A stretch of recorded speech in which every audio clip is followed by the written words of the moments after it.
we're dedicating May's Investor Update newsletter to Student Rental Month.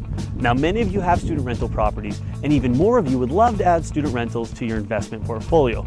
They're the highest return on investment property for cash flow that I've ever invested in. But like anything worth doing, you got to know how to do it right.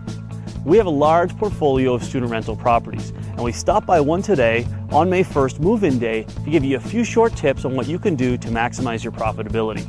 Now, the first thing you want to look at with student rentals is the move-in and move-out process. Student rentals in this city move out on April 30th, and then the tenants move in on May 1st, the day after. That's because leases are often synced at the end of the school year, which is the end of April.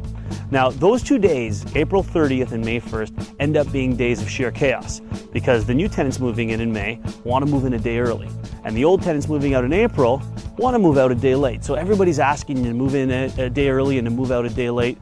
What I end up doing is coordinating the move-in, move-out weeks in advance to make sure everybody knows where they should be and when they should be there. And what often happens is the tenants accommodate each other. They end up letting each other keep their stuff in the garage a day early or keep their stuff in the garage a day later. If the new tenants aren't moving in right away, then there's no harm in letting your tenants stay in the garage a day later. Give them that day, don't charge them rent. Or likewise, let the new tenants move in a day early. Let them put their stuff in the garage. It'll help them out, and you'll find out over the year that you're gonna have them, you're gonna have a much better relationship with your tenant because you've set it up properly on day one. The second thing I've learned is the transfer of the keys. Now, today's May 1st, so this is when the new tenants are getting their keys. What I like to do for the security of the tenant is change the locks in every rental property every time it's turned over. Now, as those of you that have changed locks will probably know, that's going to be very expensive. Well, the system that we've come up with is using a special lock that can be rekeyed over and over again. And we've got a special little tool for this lock that sticks in a hole right below where the key goes. You put in the old key, you rekey it, reset the tumblers, and when you put the new key in, that's now the key that controls that lock. So whereas it would normally cost $60 to even $150 to rechange a lock times however many properties you have, this way we can do a whole portfolio of properties in the same neighborhood in just a couple hours at almost no expense. Rekeying the lock is not only good for the safety of the tenant, but it keeps the money in your pocket. The third thing I want to make you aware of is collecting a damage and garbage deposit. Now, I always collect a damage and garbage deposit with student rentals because, as we all know, students can be a little rougher on the property.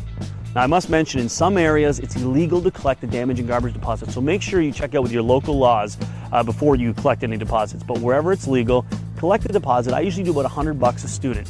What that does is it protects you, a little insurance policy for you, in case the student leaves and leaves tons of garbage behind, leaves tons of damage behind, or just leaves the place unclean. It helps you hire those cleaners, hire those handymen to come in and put that property back the way you like it.